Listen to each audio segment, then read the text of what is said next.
করে রাজধানীতে আকস্মিক ভাবে বাসে আগুন, 4-4টা বাসে আগুনের খবর আমরা পেয়েছি। একটার পর একটা ককটেল, প্রায় 20টার মতন ঘটনা বোধহয় ইতিমধ্যে পত্র পত্রিকায় এসছে, এবং আমরা সোশ্যাল মিডিয়ার সাংবাদিকরাও আমাদের যারা বিভিন্ন সোর্স থাকে, বিভিন্ন টিম থাকে, তারা আমরা মেসেজ পাই বিভিন্ন রকম। সেগুলো যাচাই না করে আমি স্পষ্ট আপনাকে বলছি না, কিন্তু ঘটনাগুলো ঘটছে।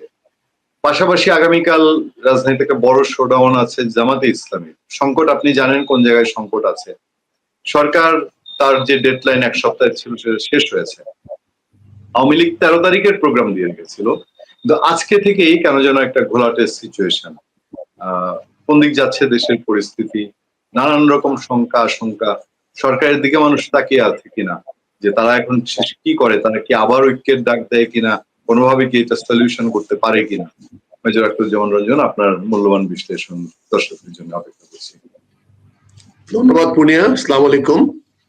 প্রথমেই আমি সালাম জানাচ্ছি তোমার অগণ দর্শক থেকে। আসসালামু আলাইকুম। যে যেখানে আছেন ভালো থাকবেন, সুখে থাকবেন, শান্তিতে থাকবেন। সবচেয়ে বড় কথা আবারও বলছি, নিরাপদে থাকার চেষ্টা করবেন। দেখেন, আমি নিম্ন অঞ্চলের মানুষ। বছরে প্রায় আমার এলাকায় 4 মাস 5 মাস আমরা পানির নিচে থাকি। আমরা ছোট থেকে হাওর বাউর বিলে মাছ ধরতে অভ্যস্ত। আমরা একটা লাট টানি, লাট বলি আমরা, একটা লম্বা রশির মধ্যে আমরা অনেকগুলো ইট বা পাথর বেঁধে দিয়ে আমরা ওগুলা টেনে নিয়ে আসি, নিয়ে এসে মাছগুলোকে একদিকে নিয়ে আসার চেষ্টা করি এবং একটি মাথায় করি। তো এই মাছগুলো আমার যেখানে নিয়ে আসতে চাই, যে উন্না পাতি, আমরা যেটা মাছ ধরা যে ফাঁদটা পাতি, সে ফাঁদের দিকে নিয়ে আসার জন্য আমি চারপাশে বিভিন্ন হইচই হাল্লাগুলা পানির উপরে শব্দ করি, এবং মাছগুলা এসে ওই নিরাপদ মনে করে ওই ফাঁদের দিকে যায়, কারণ ওদিকে কোনো শব্দ নাই, নিস্তব্ধ নীরব। তো চতুর্দিকে বাকি 3 দিকে হইচই হাল্লাগুলা। বাংলাদেশের রাজনীতি এখন তাই হচ্ছে। সবার লক্ষ্য, সকল রাজনৈতিক দলের লক্ষ্য, এমনকি ডক্টর ইউনূস সাহেবের লক্ষ্য, সেনাবাহিনীর লক্ষ্য, কিছু কতিপয় স্বার্থান্বেষী স্বার্থবাদী লোক ছাড়া, লোভী লোক ছাড়া, সুযোগ সন্ধানী ছাড়া সবাই, আপামর জনগণ সবাই চাচ্ছে ফেব্রুয়ারি মাসে একটি নির্বাচন হোক, নির্বাচনের মাধ্যমে একটি নির্বাচিত সরকার ক্ষমতায় যাক, তারা তাদের জনগণের প্রত্যাশা অনুযায়ী দেশটি চালাক, তাহলে কোনো ব্যক্তির দায় দায়িত্ব থেকে সবাই মুক্ত হয়ে যাবে। এখানে বৈষম্য ছাত্র আন্দোলনের মাধ্যমে যেটা হয়েছে সেটা শেষ পর্যন্ত সরকার পতনে আন্দোলনে রূপান্তরিত হয়েছে, তারা সফল হয়েছে, সেটার জন্য তাদের ধন্যবাদ। কিন্তু এখন তো ক্ষমতার উত্তরণের পথ কোথায়? বিপ্লব যেটাকে বলা হয়েছিল, সেই বিপ্লবটাকে তো আমরা নস্যাৎ করে দিয়েছি। বিপ্লবটাকে তো যারা বিপ্লব করেছিল তারাই নিজের হাতে টুটি চিপে বিপ্লবটাকে মেরে ফেললো, এবং এই সরকার যখন সংবিধানের মাধ্যমে এসে শপথ গ্রহণ করলো তখন আর বিপ্লব থাকলো না। আজকে এই যে আলামত গুলো দেখতে পাচ্ছি, বা আমরা তুমি যে কথাগুলো বললে আছে সারাদিন যে টুকটাক হচ্ছে, এটা কি হচ্ছে? এটাই তো আগামী কালকে যে জামাত সমাবেশটা করবে বা জামাত যে শক্তিটা দেখাবে, এই শক্তির একটা পূর্বাভাস আজকে হলো যে এই দিন না আরো দিন আছে। তার মানে আপনি 11 তারিখে কিছু একটা করে ফেলবেন, বিএনপি চুপ করে আছে, আমার নেতা মির্জা ফখরুল ইসলাম সাহেব চলে গেছেন ঠাকুরগাঁয়ে, তিনি এখানে হিন্দু মুসলিম ঐক্য করতেছেন, আওয়ামী লীগের সাথে ঐক্য করতেছেন, নির্বাচনের প্রচারণা চালাচ্ছেন, জাতীয় রাজনীতি থেকে সরে গিয়ে উনি ঠাকুরগাঁ থেকে উনি কাজ করছেন এবং জাতীয় রাজনীতিতে 2-1টা ডিল মারতেছেন। সেটাও যথেষ্ট সাড়া পড়তেছে বাংলাদেশে, সারা বাংলাদেশে ওনার বক্তব্যে কাঁপিয়ে দিচ্ছেন। তাহলে আগামী কালকে জামাত যে সমাবেশটা ডেকেছে, 8টি দল সমাবেশ ডেকেছে, সেই দলের সামনে আছে কি চ্যালেঞ্জ হয়ে দাঁড়ালো?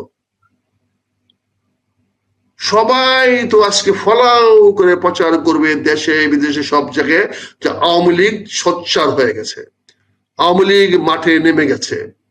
এই সকল ঘটনাগুলোর পিছনে সবাই আওয়ামী লীগকে দায়ী করবে। কিন্তু বাস্তবতা হয়তো আওয়ামী লীগ নিজেও জানে না এগুলো কারা করেছে। বাস্তবতা হলো এইগুলা যারা করেছে তাদের সঙ্গে আদৌ আওয়ামী লীগের কোন সম্পর্ক আছে কিনা, পরিকল্পনা আছে কিনা, সেটাও অনেকের মনে সন্দেহ আছে। এটাই মূলত যারা জামাতের উত্থান বা জামাতের কর্মকাণ্ডটাকে বেগবান করতে না পারে, জামাতকে যেন তার অবস্থান থেকে সরে আসার জন্য সুযোগ দেওয়া হয়, এটা হয়তো জামাতেরই পরিকল্পনা মতো করা হচ্ছে যে আমরা এই ধরনের একটা সহিংস অবস্থান যাতে আরো না বাড়ে, এই জন্য আমরা আমাদের সমাবেশের মাধ্যমে আমাদের অবস্থান পরিবর্তন করছি। এটার জন্য সরকারের অনুরোধ লাগলো না, বিএনপির চাপ লাগলো না, বিএনপি কিছু বলতে হলো না, আলোচনা করতে হলো না, কথা বলতে হলো না, সরকার কোনো অনুরোধ জানাতে হলো না, সরকারও কোনো আবেদন করতে হলো না। আজকে সারা বাংলাদেশে যেটা আপনি বলছেন বা তুমি বলছো, বা যেভাবে ঢাকাতে সিরিজ বিভিন্ন জায়গায় জায়গায় হয়েছে, দেখে তো মনে হচ্ছে দেশে কোনো আইন শৃঙ্খলা বাহিনী বলে কেউ নাই, পুলিশ কোনো তৎপর নয়। এখন যদি পুলিশের নিজের নলেজের মাধ্যমে যে ঘটনা ঘটে, তাহলে তৎপরতা কি দেখাবে? পুলিশ যদি জানে ঘটনাগুলো এখানে ঘটবে, সেজন্য তো ব্যবস্থা করে দেওয়া হয়।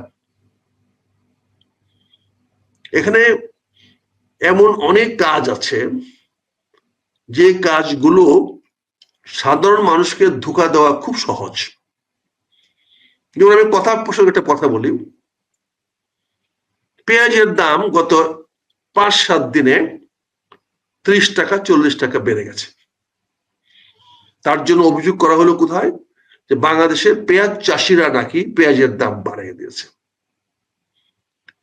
পেঁয়াজ এমন একটি ভঙ্গুর জিনিস যেটা বেশি দিন রাখা যায় না, প্রতিদিন তার ওয়েট লস হয়, এবং এটা ওয়েট লসটা 5 to 10% প্রতিদিন লস হয়।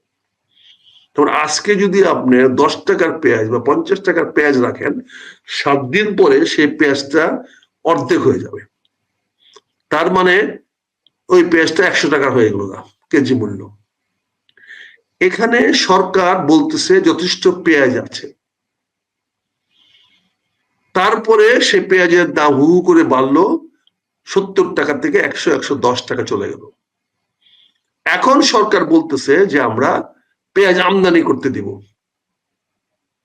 ইতিমধ্যে কিন্তু ভারতের বিভিন্ন সীমান্তে পেঁয়াজের ট্রাক আসা শুরু হয়ে গেছে। অর্থাৎ আমাদের উপদেষ্টা সাহেব জানেন, ওনার বাড়ি তো যশোরে, আর এই সমস্ত এলাকাতে স্মাগলিং বা ইন্ডিয়ার মালামাল আনার ব্যবসা তো ওনাদের সেই টেন্ডু পাতার আমল থেকে ওনারা অভিজ্ঞ।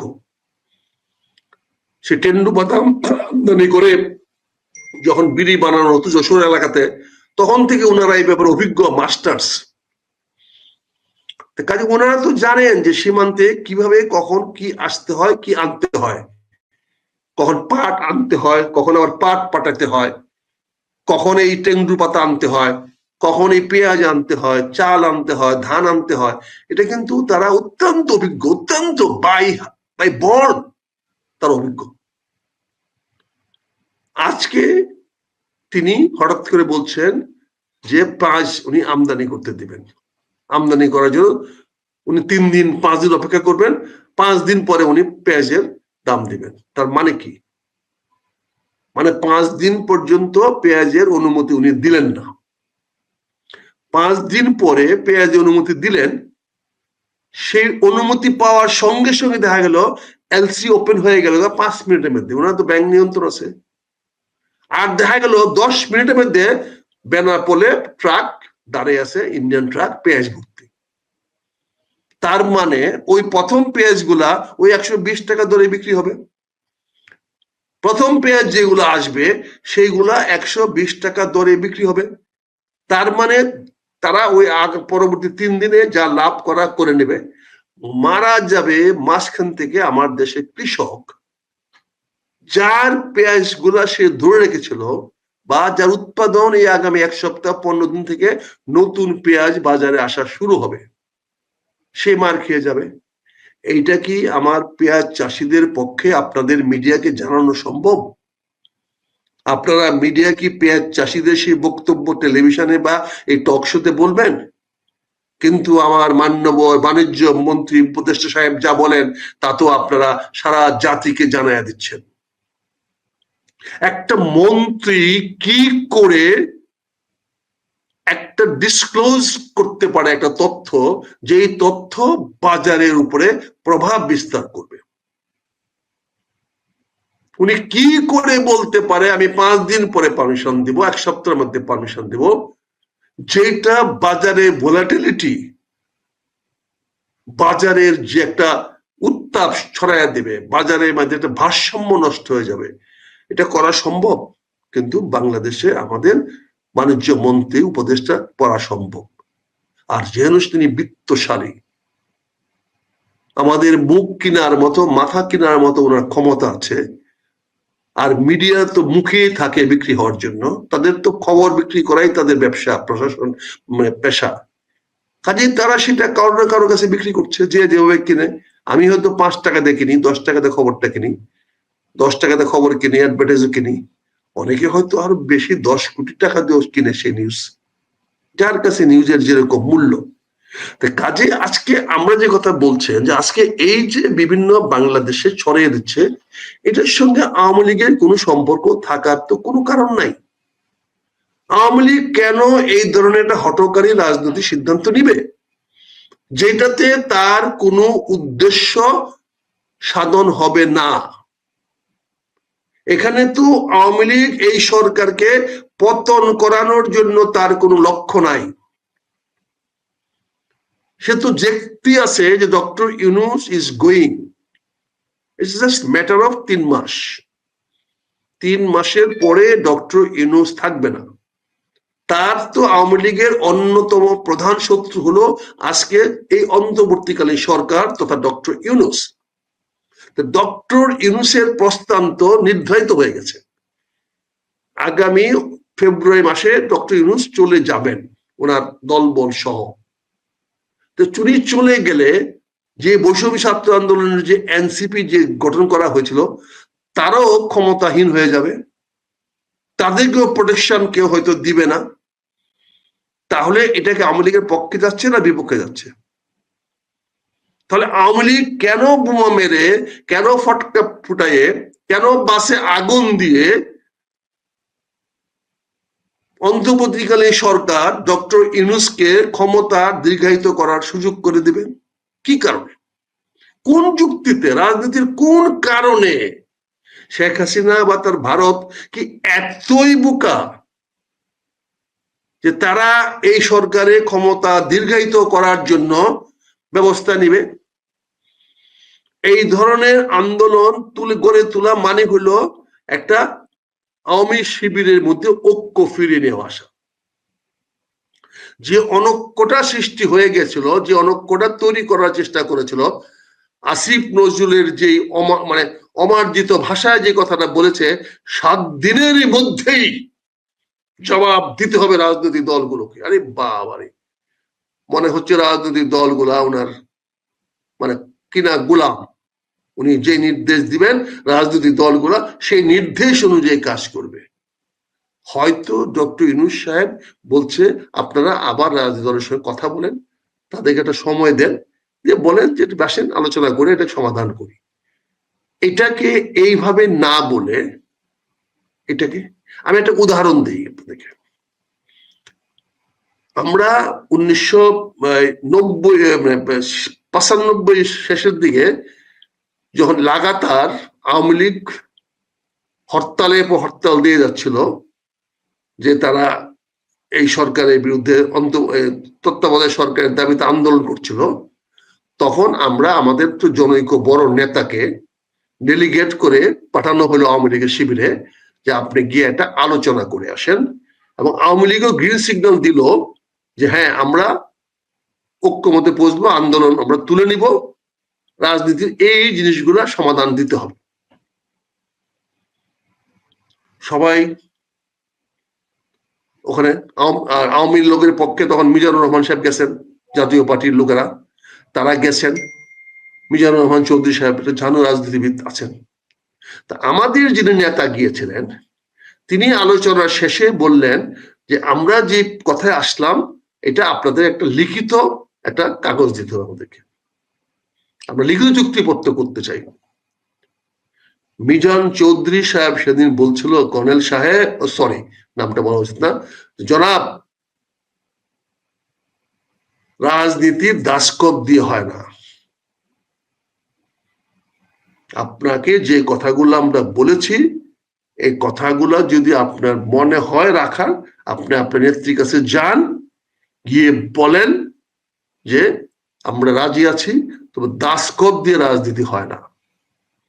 আমরা এই যে বর্তমান প্রধানমন্ত্রীর যে বর্তমান যে অফিস, এইটার পিছনে হল রুমে আমরা সবাই বসে আছি, ওই ডেলিগেট কখন আসবেন, ম্যাডামও বসে আছেন সবাই। যে ডেলিগেশন গেছিল সেই ডেলিগেশন এসে বলল, নাটকীয় স্বরে বলল যে ওরা কোনো লিখিত কাগজ দিবে না, ফলে আমি ওদের প্রস্তাবকে বাদ দিয়ে চলে আসছি। সঙ্গে সঙ্গে আমাদের কিছু লোক বেশ বেশ করে উঠলো, ম্যাডাম কিন্তু হতচকিত খায় গেল, কি করবে? তো সবার কথায় দশচক্রে ভগবান ভূত, হলো না। ম্যাডাম কনভিন্স ছিলেন যে এটা হবে, হলো না। ক্ষতিটা কার হলো? ওই ডেলিগেটের তো ক্ষতি হয় নাই, ওই নেতার তো ক্ষতি হয় নাই, ওই নেতা তো পরবর্তীতে বিএনপিতে থাকেও নাই, বিএনপি ছেড়ে চলে গেছেন। কিন্তু ক্ষতি তো দেশমাতা খালেদা জিয়ার করেছে, ক্ষতি তো এই 15ই ফেব্রুয়ারি নির্বাচন করতে ওনাকে বাধ্য করেছিল, ক্ষতি তো হয়েছে ওই নির্বাচনে তারা আসে নাই, আওয়ামী লীগ আসে নাই, জামাতও আসে নাই। ফলশ্রুতিতে 96 ফেব্রুয়ারি নির্বাচন ফ্লপ করেছিল। সেই নির্বাচনে আমি নমিনেশন নেই নাই, আমি বলছি না আমি নির্বাচন করব না, অন রেকর্ড আছে, আমি নির্বাচন করি নাই। 96 ফেব্রুয়ারি নির্বাচন আমি করি নাই।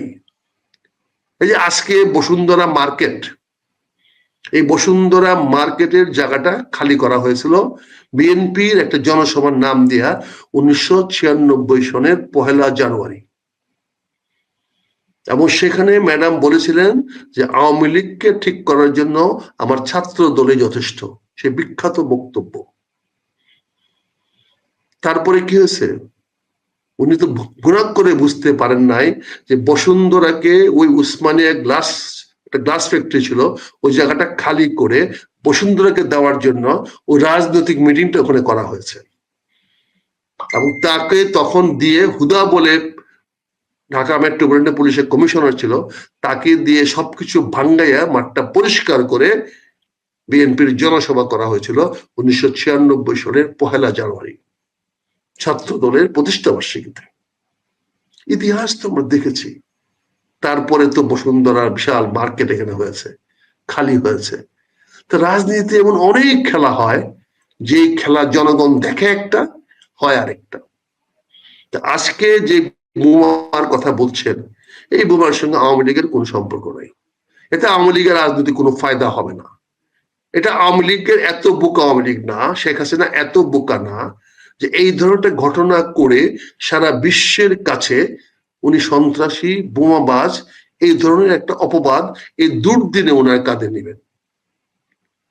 এটা জাস্ট জামাতকে আগামীকালকের প্রোগ্রামটার থেকে সরে আসার জন্য একটা প্রিলুড দেওয়া হলো, একটা ভূমিকা দেওয়া হলো, একটা গ্রাউন্ড তৈরি করে দেওয়া হলো, যেই গ্রাউন্ডের পরিপ্রেক্ষিতে তিনি আগামীকালকে তাদের সিদ্ধান্ত পড়বেন। জামাতের পক্ষে বলেন আর যাই কিছু বলেন, নির্বাচনে যাওয়া ছাড়া তাদের কোনো বিকল্প নাই। এবং দেখেন বক্তব্য কাকে দিয়ে দেওয়া হয়েছে? সহকারী সাধারণ সম্পাদককে দেওয়া হয়েছে। এখন আর তাহের সাহেব বলেন নাই, ওই মূল জামাতের মূল লিডারের কথা বলেন নাই। তাহের সাহেব তো ঘি আঙ্গুল দিয়ে ঘুরাই ফেলেছেন, আঙ্গুল দিয়ে ঘি গুলতে আছেন। তাহের সাহেব এই বক্তব্য আজকে দেন নাই, আজকে বক্তব্য দিয়েছে সহকারী সাধারণ সম্পাদক বা সেক্রেটারি জেনারেল। তিনি কি বলেছেন?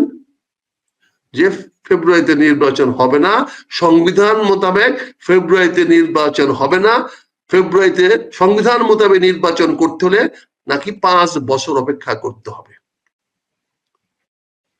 কিন্তু বন্ধুবর আজাদ সাহেব 5 বছর কেন, 2 বছর তো চলে গেছে। নির্বাচন তো হয়েছিল 7ই জানুয়ারি 2024 সন। তাহলে তো 5 বছর থাকে না, আর থাকে 3 বছর। তাহলে আপনি কি পাকিস্তানের সেই পোস্তদানার শরবত খেয়ে কি এখন বিভোর হয়ে আছেন? পোস্তদানার বদলে আফিং এর যে গুল আসছে, সে আফিং গুল খেয়ে কি আছেন? আফিং গুল তো আমাদের পুরোনো দিনের শরবত। আমাদের মুরব্বীরা দেখছি রাতে ঘুম না হলে বলতো আফিং গুল দাও, গোটাগুলা চিপাইয়া দাঁতের নিচে রাইখা ঘুমাইতেন, তাতে একটা গুম গুম ভাব আসতো। এটা তো আমাদের দেশের অনেক মুরব্বীরা এটা ব্যবহার করতেন, যেটাকে পোস্ত গোলা হিসাবে আমরা পোলাও, কুরমা, কাবাবের সঙ্গে, রেজালার সঙ্গে আমরা খাই। পোস্ত গুলা তো এবার আমদানি করেছেন 25 টন শুনলাম। পাকিস্তান থেকে পোস্ত গুলা পাঠিয়েছেন আপনাদের পাকিস্তানের বন্ধুরা।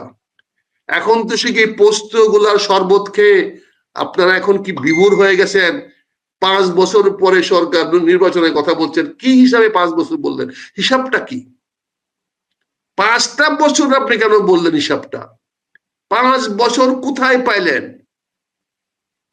আপনি কি এই সরকারকে, আপনি কি ক্ষমতায় আছেন যে 5 বছর পরে হলে আপনার সুবিধা হয়? তাহলে এই যে আপনারা গুল খায়া এখন পোস্ত দানা খেয়ে আপনারা যা ইচ্ছা তা বলছেন, লক্ষ্যটা কি? লক্ষ্যটা তো আপনারও নির্বাচন।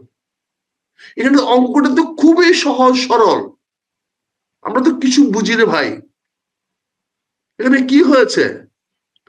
আপনারা এমন একটি নির্বাচনে অবয়ব সৃষ্টি করতে চাচ্ছেন যেখানে নির্বাচনও হবে, নির্বাচনের প্রতিযোগিতা হবে, আগামী দিনে জামাত এবং বিএনপি ঐক্যবদ্ধ সরকার গঠন করবে এবং পুয়ার এনসিপি কে বিরোধী দলে ঠেলে দেওয়া হবে। এনসিপির ভাগ্যে হবে বিরোধী দল, আর জামাত এবং বিএনপি মিললে হবে কোয়ালিশন সরকার। তার আগে নির্বাচনে সেই জামার যে মাছ ধরার জন্য হইচই হাল্লাগুল্লা করে যাতে উন্নতে গিয়ে মাছগুলো এক জায়গায় জমা হয়, সেই ব্যবস্থায় আপনারা করছেন। সেই জন্যই আজকে ঢাকা শহরে এই তথাকথিত সন্ত্রাসী কার্যক্রম, এই কার্যক্রমগুলো হয়েছে সম্পূর্ণভাবে প্রশাসনের ছত্র ছায়ায়, তাদের ইন্ধনে, তাদের পরিকল্পনা মোতাবেক।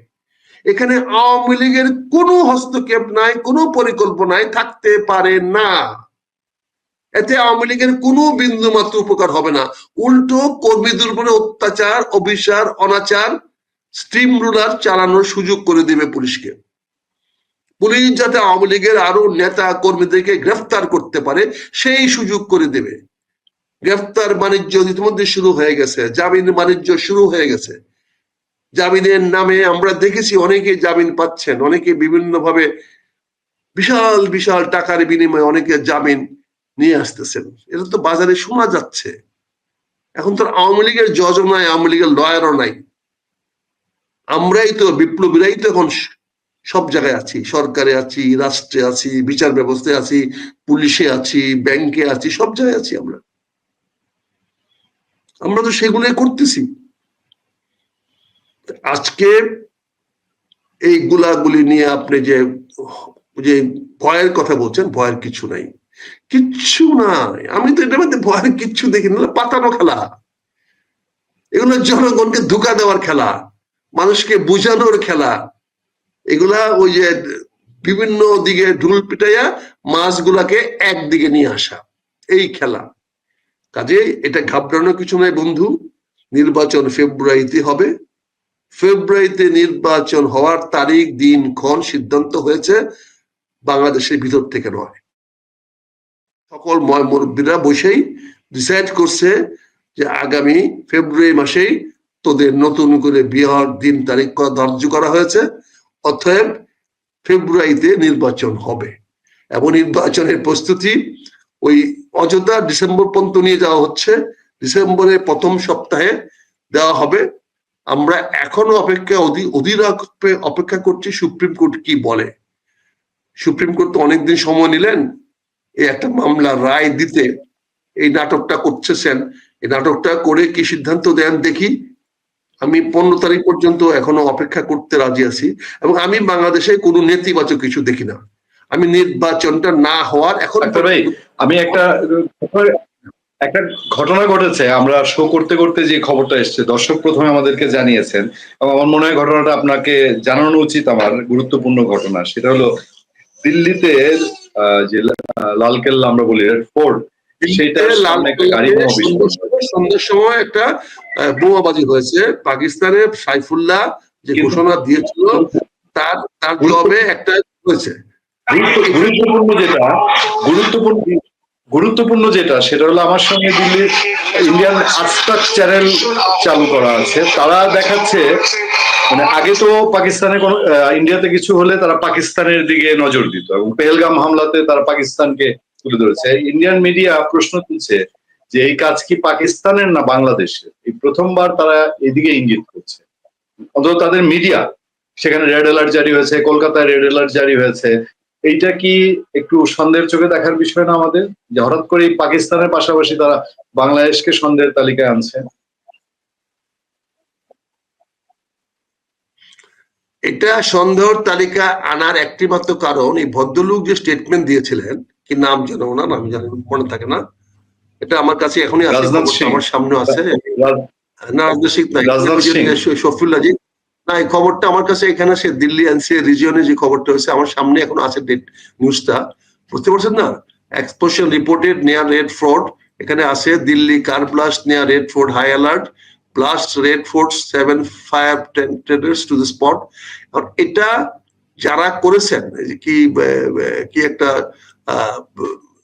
মানে জঙ্গি দল, যে জঙ্গি দলের প্রধান গত পরশুদিন ঘোষণা দিয়েছেন যে তাদের পরবর্তী যুদ্ধ শুরু হবে বাংলাদেশের ফ্রন্ট থেকে, এবং তার শব্দটা ইউজ করছে যে বাংলাদেশ থেকে এটা যুদ্ধটা শুরু করা হবে। তো অতএব ভারত অনেক বেশি চাণক্যের রাজনীতি করে, কাজে এই সুযোগটা তো ভারত নিয়ে বলবে এই দেখো বাংলাদেশ আমার দেশে এখন ইন্টারফেয়ার করে শুরু করেছে। কারণ যদি দায়টা বাংলাদেশকে দেওয়া যায় তাহলে বাংলাদেশের এগেইনস্টে ভারতের অ্যাকশন নিতে সহজ হবে। এখন পাকিস্তানকে দায়ী করে তো লাভ নাই, কারণ ওই ভদ্রলোক নিজেই বলেছেন, লাহোর থেকে নিজেই বলেছেন যে আমাদের পরবর্তী আক্রমণটা হবে বাংলাদেশ থেকে, এবং বাংলাদেশের একটা পাকিস্তানের একটা নেভাল শিপ আমার চিটাগাং পোর্টে দাঁড়িয়ে আছে গোলা বারুদ নিয়ে। ইতিমধ্যে পাকিস্তানে অনেক জেনারেলরা এখানে ঘুরে গেছেন। যে জেনারেল সাহেব এত কিছু কথা বলে গেলেন, উনি ওই দেশে গিয়ে তো ওরা চাকরি নেয়, এখন তো ফিল্ড মার্শাল হয়ে গেছেন। পাকিস্তানের সভাপ্রধান ফিল্ড মার্শাল হয়ে গেছেন, শুধু ফিল্ড মার্শাল না, উনি রাষ্ট্রেরও সভাপ্রধান হয়ে গেছেন। অর্থাৎ রাষ্ট্র এখন তার কাছে দায়বদ্ধ, জনগণের কাছে নয়। সংসদ, প্রেসিডেন্ট, প্রাইম মিনিস্টার, মন্ত্রী পরিষদ সবাই এখন পাকিস্তানের সুপ্রিম কমান্ডার, অর্থাৎ ফিল্ড মার্শালও না, ওনার নাম দিয়েছে যে বাংলাদেশের সুপ্রিম মানে 3টা বাহিনীর প্রধান, তার কাছে জবাবদিহি করতে হবে। তো ইন্ডিয়া কেন যাবে সেখানে, তাকে দায়ী করতে? কি কারণে যাবে?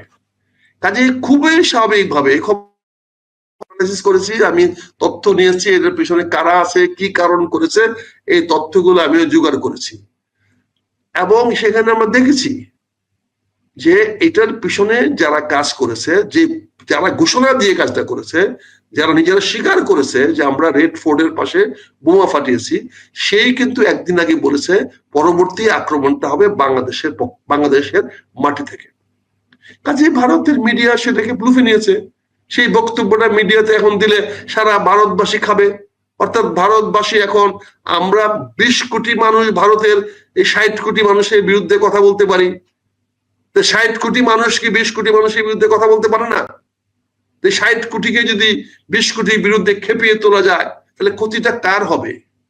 ভারত তো সুযোগটা নিয়েছে, এবং এই বোমার দায় দায়িত্ব বাংলাদেশকে চাপিয়ে দিয়ে সমগ্র ভারতকে বাংলাদেশের শত্রু চিহ্নিত করা হচ্ছে। সমগ্র ভারতবাসীর কাছে বাংলাদেশকে ভারতীয় শত্রু হিসেবে চিহ্নিত করার সুযোগ করে দিয়েছে ওই জঙ্গি ভাইরা একদিন আগে ঘোষণা দিয়ে বাংলাদেশ থেকে আক্রমণ করা হবে। এটাই এইগুলা তো রাজনৈতিক খেলা। আমি যে কথাটা তোমাকে বলছিলাম ভাই, আজকে সারা বাংলাদেশে এই গুলাগুলি করলে সাধারণ আমরা এই যে আমরা যে দর্শক যারা আছে অতি বুদ্ধিমান দর্শকরা ধরে নেবে এটা আওয়ামী লীগ করেছে, খুব বুদ্ধির মতো বলবে হ্যাঁ আওয়ামী লীগ এই কাজটা করেছে, আওয়ামী লীগ এই বোমা মেরেছে, আমি দেখে আসছি। দেখবেন আপনি মিডিয়াতে অনেক আমার মতো বুদ্ধিমান, আমার চেয়ে বুদ্ধিমান লোকেরা দেখবেন আওয়ামী লীগকে দায়ী করবে, কিন্তু একবারও হিসাব করে দেখবে না এই বোমাবাজির মাধ্যমে আওয়ামী লীগের অর্জন কি হবে, আওয়ামী লীগের ফায়দা কি হবে, তাদের নেতা কর্মীদেরকে কেন এই ধরনের ফলস হুমকি দিয়ে তাদেরকে বিপদে ফেলাবে। তারা তখন চুপ থাকবে, তারা এখন তসবিহ গুনবে, সময় নেবে, তারা এখন অপেক্ষা করবে সময় এবং সুযোগের জন্য। ওরা তো এখন আক্রমণাত্মক পজিশনে যাওয়ার মতো অবস্থা নাই, তারা এখন নিজেকে রক্ষা করবে, তারপরে প্রস্তুতি নিবে, তারপরে যদি সুযোগ সুবিধা হয় তখন তারা প্রতি আক্রমণে আসবে। এখন তো এই ছোটখাটো টুকটা বোমা ফালানোর কোনো কারণ আওয়ামী লীগের নাই, এটা আমরা করেছি, এটা আমাদের, আমরা যারা বর্তমানে দেশ চালাচ্ছি, দেশের দায়িত্ব নিয়েছি, দেশকে আমাদের ঐক্য যাতে বিনষ্ট না হয় এই জন্য আমরা একটা ভয় দেখাচ্ছি, বাঘ আসতেছে বাঘ আসতেছে বাঘ আসতেছে, যাতে আমরা সবাই ঘরে এসে ঐক্যবদ্ধ থাকি। আগামী 11 তারিখের নিজেদের প্রোগ্রামকেই নিজেরাই নিয়ন্ত্রণ করার জন্য নিজেরাই এই বোমাবাজিটা করেছে। বিএনপির পক্ষে বোমাবাজি করার ক্ষমতা নাই, গত 15 বছরে বিএনপি কোনো বোমাবাজি করতে পারে নাই। আমার বন্ধুরা জানেন আমাদের আন্দোলনে কাদেরকে আমরা বোমা মারতে ব্যবহার করেছিলাম, আমি আমার নামটা বললাম না। আমার সেই বন্ধুরা জানেন আমরা যখন থানা লেভেলে, উপজেলা লেভেলে, জেলা লেভেলে যখন আক্রমণাত্মক দায়িত্ব যাদেরকে দিতাম তারা কারা, আমিও জানি, আপনিও জানেন, বন্ধুরা জানেন, আমি নামটা বলছি না। আজকে তারা তো আর বিএনপির পক্ষে নাই, এখন তারা তো আর বিএনপির পক্ষে এই আক্রমণগুলো করবে না। তাহলে তারা এই আক্রমণগুলো কারা করতেছে এবং ধরা যাচ্ছে না, ধরতে পারছে না, যেখানে সারা বাংলাদেশের মানুষ বলতে গেলে এক কথা এন্টি আওয়ামী লীগ, আওয়ামী লীগের এগেস্টে, সেখানে আওয়ামী লীগের লোক কি করে বোমা মারে, কি করে মেরে, সে কোথায় যাচ্ছে, কার সঙ্গে পালাচ্ছে, কোন জায়গায় পালাচ্ছে, তাকে তো কেউ ধরে দিচ্ছে না কেন? তার মানে আমাদের লোকেরাই, যারা আমরা আমাদের মধ্যে থেকে মেরে আবার সে আমাদের মধ্যে এসে ঢুকে যাচ্ছে, আমরা তাকে ঢুকাইয়া ওর জামাটা খুলে আরেকটা জামা রেডি আছে ওর গায়ে পরায় দিচ্ছি। কই কই, এখানে তো হলুদ জামা পরা কোন লোক নাই, আপনি কোথায় দেখলে হলুদ জামা পরে লোকটা বোমা মারছে? এখানে তো লাল জামা পরা লোক, আর আমি তো লাল জামাটা আগে রেখে দিয়েছি এখানে, হলুদ জামাটা বদলাই পটাপট লাল জামা হয়ে গেছে, আমার ভিতরে চলে গেছে। এগুলো তো পুরনো টেকটিক্স, এইগুলাই তো গত 70 বছর ধরে আমার এই বয়স থেকে 71 মুক্তিযুদ্ধের আগের থেকে 69 ছাত্র আন্দোলন থেকে রাজপথে হেঁটে হেঁটে আমরা তো এইগুলাই শিখে আসছি, এইগুলাই দেখে আসছি। আমরাই তো জানি এই মিছিলের সামনে কে বোমা মারে, কে বোমা, যে বোমা মারে তা কোনোদিন পাওয়া যায় না, নিরীহ লোকগুলো ধরা খায়। সেটা কাদেরকে দেওয়া হয় দায়িত্ব? কে ঢিলটা মেরে দৌড়ে পালিয়ে যায়, কোন ছেলেটাকে আমরা সে দায়িত্ব দেই? আমাদের দলের সবচেয়ে যে খারাপ ছেলেটা, তাকে ওই দায়িত্ব দেই, আর ওই লোকটা, ওই ছেলেটা কখনোই ধরা খায় না। এখন এগুলো তো পুরনো রাজনীতির ট্যাকটিক্স, পুরনো, এগুলো তো আমরা করতে করতে এই পর্যন্ত আসছি রে ভাই, আমাদের নতুন করে কি শিখাবেন? কাজে এই আজকের এই ঘটনার পিছনে এটা আমাদের আভ্যন্তরীণ ব্যাপার। আমরা আমাদের বিষয়গুলোকে সমাধান করার জন্য সরকার অত্যন্ত দক্ষতার সঙ্গে প্রশাসনিক সত্য ছায়ায় পুলিশদের মধ্য দিয়ে আজকে করে করা হয়েছে। এই কথাগুলা সত্য বলতে গিয়ে, জনগণকে সঠিক জিনিস জানাতে গিয়ে আজকে আমাকে ঝুঁকি নিতে হচ্ছে, আমার জীবনের ঝুঁকি, আমার ধ্বংসের ঝুঁকি, আমার অস্তিত্বের ঝুঁকি নিতে হচ্ছে। কিন্তু তারপরেও যদি সুযোগ পাচ্ছি আপনার কথা বলার, এই জন্য আমি সত্যটাকে উদ্ঘাটন করার চেষ্টা করছি, মানুষ যেন সত্য জিনিসটা জানে, রাজনীতির ভিতরের খেলা যেন জানে। আমি এই দেশের রাজনীতিতে ক্ষমতার কেন্দ্রের বিন্দুতে প্রধানমন্ত্রীরা কিভাবে কি করে, কিভাবে তারা সিদ্ধান্ত নেয়, কিভাবে ভুল করে, কিভাবে সঠিক সিদ্ধান্ত নেয়, এটা দেখার চরম সৌভাগ্য বা দুর্ভাগ্য যেটাই বলেন আমার জীবনে হয়েছে। কাজে আমি দেখেছি কিভাবে একজন মন্ত্রী এসে প্রধানমন্ত্রীকে বিভ্রান্তমূলক তথ্য দেয়। আমরা দেখেছি, হাতে নাতে দেখেছি কি কথা বলতেছেন। আমি আপনাকে আরেকটা উদাহরণ দিই। আমার এক বন্ধু তখন এনএসআই খুব জাগ্রেল ডাইরেক্টর, উনি বিশাল একজন ক্ষমতাশালী লোক। উনি সকালবেলা গিয়ে আমাদের মাননীয় প্রধানমন্ত্রীকে ব্রিফ করেন জাতীয় নিরাপত্তা নিয়ে। একদিন ম্যাডাম আমাদেরকে একটা রিপোর্ট নিয়ে বসলেন, আমরা 15-20 জন এমপি বসে আছি হিয়ার, এই যে ইয়ার রোডে, যমুনা উল্টা দিকে একটা আছে না, কি স্নিগ্ধা না কি ছিল একটা বাংলা সুগন্ধা না কি, ওখানে তখন প্রধানমন্ত্রী বসতেন, দেশমাতা খালেদা জিয়া ওই অফিসে তখন বসতেন বিকালবেলা সন্ধ্যার পরে। ওখানে একটা লিস্ট নিয়ে আসলেন। কি লিস্ট? 1996 সনের সম্ভাব্য বিজয়ী প্রার্থী হওয়ার তালিকা। 300 লোকের নাম দিলেন এবং সেটা আমাদের তৎকালীন এনএসআই ওই সাহেবরা, আমাদের সেই জাজেল এনএসআই মহাপরিচালক এবং পরিচালক মহোদয়, যারা আমাদের এই তখন মুক্তিযুদ্ধ অফিসার, খুব জেনারেল জিয়ার ফ্যামিলির খুব কাছাকাছি মানুষ, ওই সুবাদে ওরা এনএসআই পোস্ট বাগিয়ে নিয়েছিলেন, বড় বড় পদ বাগিয়ে নিয়েছিলেন। ওনারা রিপোর্ট তৈরি করে দিলেন। ম্যাডাম কি মনে করে রিপোর্টটা একটার পর একটা নাম আমাদের সামনে পড়া শুরু করলেন। আমরা একদিন এদিকে তাকাই যে দেখাই একটা নামকে আমরা চিনি না। কিশোরগঞ্জের 5 জন 6 জন এমপি, 6 জন সম্ভাব্য বিজয়ী হওয়ার সম্ভাব্য 6 জন প্রার্থীর নাম এনএসআই রিপোর্টে পাওয়া গেল। এই 6 জনের একজনকেও আমি মেজর আক্তার চিনি না, এবং যাদেরকে চিনি তাদেরকে আমরা জানি আমাদের এলাকার পুলিশের সোর্স, টাউট এবং বাটপার, এবং তারা সবাই পুলিশের সোর্স।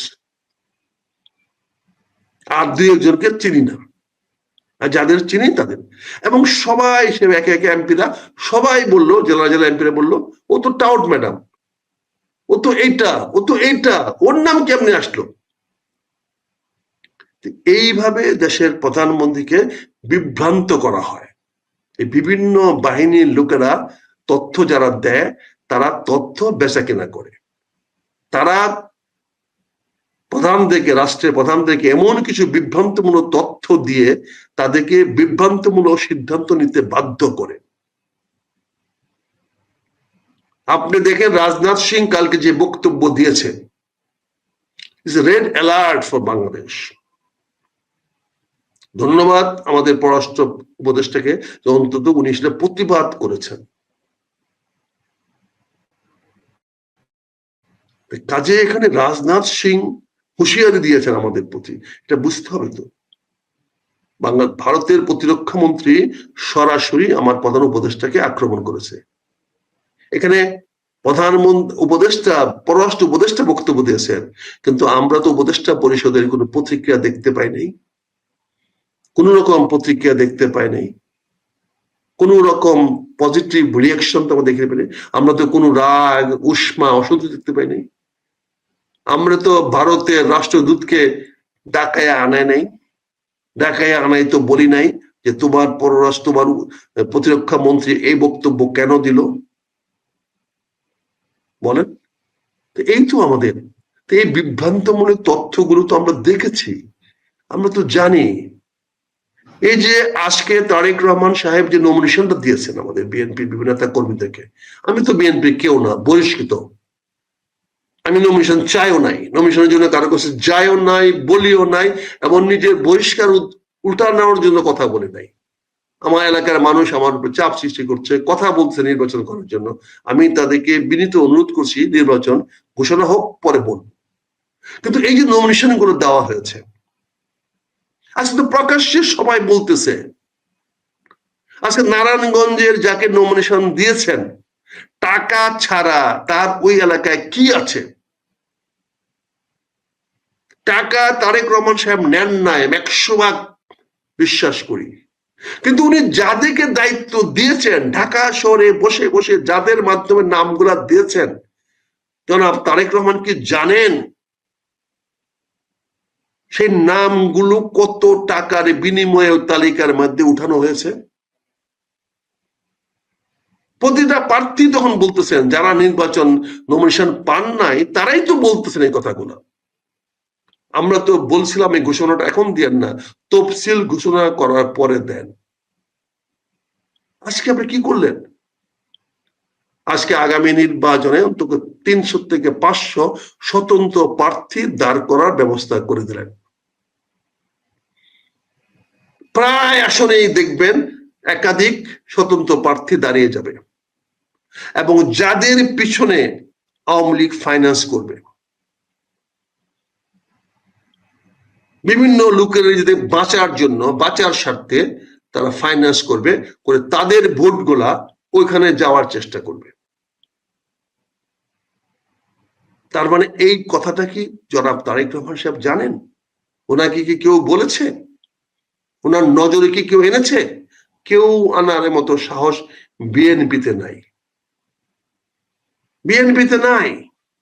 আমি অনুরোধ করব, আমার এই বক্তব্যটা আপনার তারেক রহমান সাহেবের কাছে পৌঁছান, বলেন ওনাকে ভুল পথে নেওয়া হচ্ছে। উনি লন্ডন থেকে যে তথ্য পাচ্ছেন সেই তথ্যগুলো সঠিক যাচ্ছে না। আপনি ম্যাডামকেও আমরা দেখেছি তথ্য, ম্যাডামের সামনে কিভাবে বিভ্রান্তমূলক তথ্য যেত। আমার জীবনের তো বিচিত্র অভিজ্ঞতা। আমি তো কোনোদিন কারো কাছে পাশ নিয়ে কোনো প্রধানমন্ত্রী দেখা করি নাই, মন্ত্রীর সঙ্গে দেখা করি নাই। আমি কোনো মন্ত্রীর সঙ্গে ড্রয়িং রুমে বসে কথা বলি নাই। কাজে আমি প্রধানমন্ত্রীকে অফিসে গিয়ে আমি কোনোদিন বলি নাই মে আই কাম ইন। এটা দেশের মধ্যে খালেদা জিও জানে, সবাই জানে, তার অফিসের সবাই জানে, এবং সবার সামনে বলেছি। এই জন্য সবাই আমাকে ওনার কাছে যেতে দিতে বাধা দিত, কারণ আমি বলে দেবো তাদেরকে কে কি করতেছে।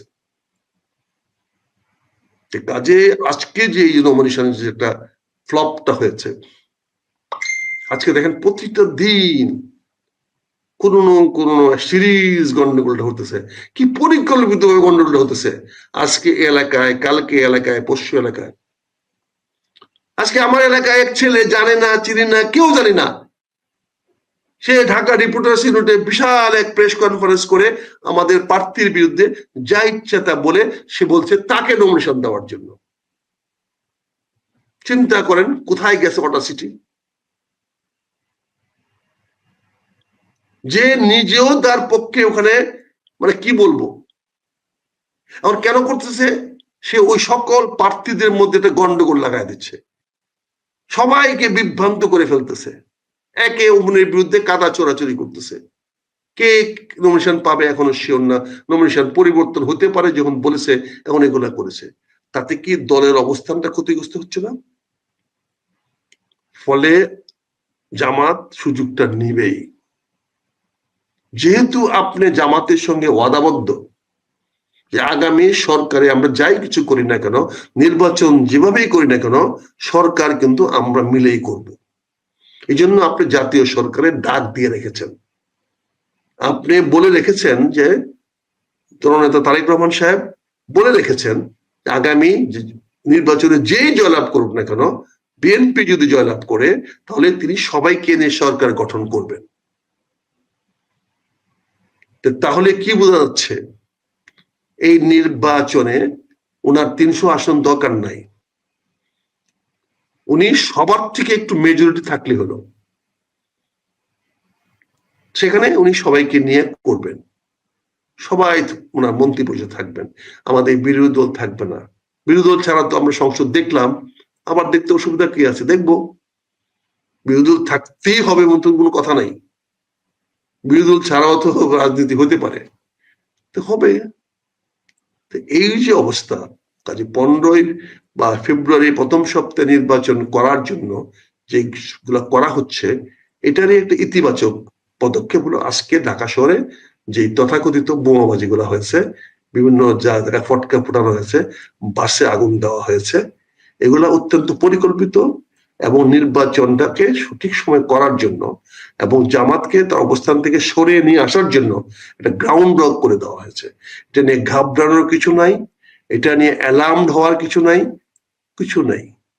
আর দিল্লির সেই বোমার জন্য আমরা নিজেরাই আমাদের দায়ী হয়েছি, কারণ আমরা যে জঙ্গি মহোদয় সাহেব পাকিস্তান থেকে বক্তব্য দিয়েছেন, আমরা তার কোনো প্রতিবাদ জানাই নাই। ফলে ওনার এই বক্তব্যের সঙ্গে আমাদের একাত্মতা আছে। এটাই ভারতের মিডিয়া সারা বিশ্বের কাছে নিউজ করে, আপনারা যে 8টি মিডিয়ার সঙ্গে কথা বলেছেন, তারা একসরে কথা বলে প্রমাণ করে দিল যে ওই জঙ্গির সঙ্গে বাংলাদেশিদের সম্পর্ক আছে, কিন্তু আমাদের কোনো সম্পর্ক নাই। আমি ওই জঙ্গির সঙ্গে বাংলাদেশের 99% মানুষের কোনো সমর্থন নাই। তাদেরকে বাংলাদেশের মাটিতে স্থান দেওয়া হবে না। তোবা লস্কর বাংলাদেশে স্থান পাবে না, তাদের সঙ্গে বাংলাদেশের মানুষ নাই। আমি দ্ব্যর্থহীন ভাষা আপনার মাধ্যমে সারা বিশ্বের কাছে জানাতে চাই, এই ভারতের বোমাবাজির সঙ্গে বাঙালিদের, বাংলাদেশের মানুষের কোনো সম্পর্ক নাই। না আছে বিএনপি, নাই জামাতের, নাই এনসিপির, নাই অন্য কোনো রাজনৈতিক দলের, নাই কোনো ইসলামিক দলের, কারো কোনো সংস্পর্শ নাই। এটা পাকিস্তানের প্রোপাগান্ডা, পাকিস্তানের জঙ্গিদের প্রোপাগান্ডা, এবং তারা কলঙ্কিত করার জন্য তারা উদ্দেশ্য প্রণোদিত ভাবে এই কাজটা করেছে। এটার সঙ্গে আমি মনে করি আমার প্রধান উপদেষ্টা সহ এবং আমার পররাষ্ট্র উপদেষ্টা একটা ক্লিয়ার স্টেটমেন্ট দেওয়া উচিত, পরিষ্কার স্টেটমেন্ট দেওয়া উচিত যে এইটার সঙ্গে বাংলাদেশের কোনো সম্পর্ক নাই, এবং দরকার পড়লে একটা তদন্ত কমিটি করে দেওয়া হোক যে এরকম কেউ সম্পৃক্ত আছে কিনা, থাকলে তাদেরকে ধরার ব্যবস্থা করা হোক। আমাদের দেশের রেড ইন্টেলিজেন্স অ্যালার্ট করে দেওয়া হোক, চিরুনি অভিযান চালানো হোক যে এই ধরনের জঙ্গি কোনো বাংলাদেশে উত্থান হচ্ছে কিনা। এটা জরুরি ভিত্তিতে দেখা উচিত, না হলে কিন্তু ক্ষতি হয়ে যাবে। এই ক্ষতি হলে কিন্তু ক্ষতি আমাদের সবার হবে, আওয়ামী লীগ বিরোধী শিবিরের হবে, ভারত বিরোধী শিবিরের হবে, ওই শিবিরের হবে না, তাদের সুবিধা এনে দেবে। কাজে সাবধান সাধু, সাবধান।